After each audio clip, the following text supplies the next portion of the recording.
Habang may lunch out ang Don Bell kasama si Mr. Benji Paras, makikita ang quote ni Donnie sa tabi niya.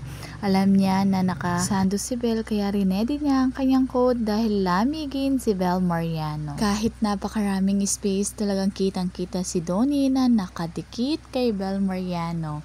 At talagang mahilig sila sa talk. Hindi sila nauubusan ng sinasabi. Mukhang yun ang quality time ng dalawa. Kaya panigurado na kilalang-kilala na nila ang isa't isa. At pati nga sa paglalakad ni Bel ay talagang kitang-kita sa larawan na ito na napaka-protective niya at talagang inaalalayan niya dahil ang suot ni Bel Mariano ay mahaba sa baba. Grabe!